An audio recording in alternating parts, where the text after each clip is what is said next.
انگریزوں نے کس کی یادگار مٹانے کے لیے ایمپریس مارکیٹ بنائی؟ کراچی کی تاریخی عمارت کے نیچے دفن ہولناک داستان۔ رام دین پانڈے کون تھا؟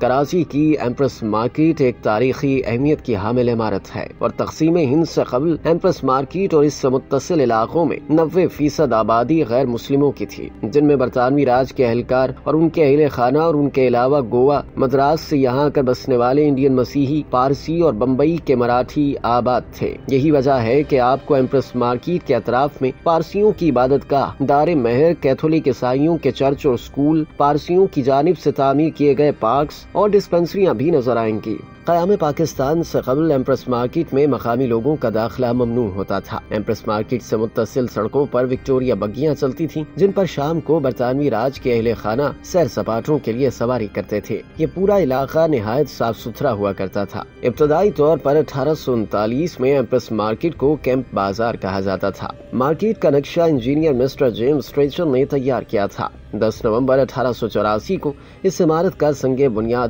گورنر بمبئی سر جیمز فرگوسن نے رکھا۔ یہ عمارت جودھ پوری سرخ پتھر سے تعمیر کی گئی ہے۔ اس کے ٹاور کی اونچائی 140 فٹ ہے۔ مارکیٹ میں 4 گیلریاں ہیں، جس کا درمیانی حصہ 130 فٹ طویل اور 100 فٹ چوڑا ہے۔ عمارت کی تعمیر پر 1.5 لاکھ روپے سے زائد کی رقم خرچ ہوئی۔ کمشنر سندھ مسٹر پرچر نے 21 مارچ 1889 کو عمارت کا افتتاح کیا، اور چونکہ اس سال ملکہ وکٹوریہ کی سلور جوبلی بھی منائی جا رہی تھی، تو اس مناسبت سے عمارت کا نام ایمپریس مارکیٹ رکھا گیا۔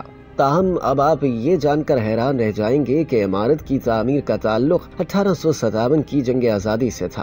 حقیقت کچھ یوں ہے کہ 1857 میں کراچی میں مقیم برطانوی فوج کی 21ویں ریجمنٹ کے سپاہیوں نے رام دین پانڈے کی قیادت میں ایک منصوبہ تشکیل دیا، جس کے مطابق ایک رات کو 21ویں ریجمنٹ کے سپاہیوں نے پورے کنٹونمنٹ پر قبضہ کرنا تھا اور انگریز فوجی افسران کو قتل کر کے آزادی کا باقاعدہ اعلان کرنا تھا۔ لیکن 21ویں ریجمنٹ سے ہی تعلق رکھنے والے کچھ مخبروں نے اس کی اطلاع انگریز سرکار کو دے دی، جس کے بعد انگریزوں نے راتوں رات رام دین پانڈے اور اس کے ساتھ منصوبے میں شامل 14 باغی سپاہیوں کو گرفتار کر لیا۔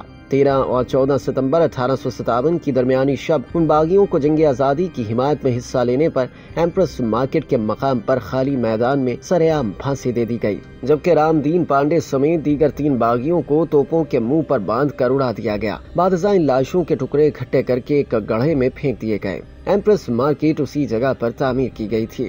اس مارکیٹ کی تعمیر کا مقصد لوگوں کو خرید و فروخت کی سہولتیں فراہم کرنا نہیں تھا، چونکہ اس واقعے کے بعد مقامی لوگ رات کی تاریکی میں یہاں آتے تھے اور اس مقام پر سرخ پھولوں کے گلدستے رکھ کر چلے جاتے تھے۔ یہ صورتحال دیکھ کر انگریز سرکار کو یہ خدشہ پیدا ہوا کہ کہیں یہ آہستہ آہستہ شہداء کی یادگار نہ بن جائے اور کسی نئی بغاوت کا پیش خیمہ ثابت نہ ہو، اس لیے یہاں ایمپریس مارکیٹ تعمیر کر دی گئی اور انگریز اپنے اس مقصد میں کامیاب بھی رہا۔ اب بہت ہی کم لوگ جانتے ہوں گے کہ ایمپریس مارکیٹ دراصل رام دین پانڈے اور دیگر شہداء کی یادگار ہے۔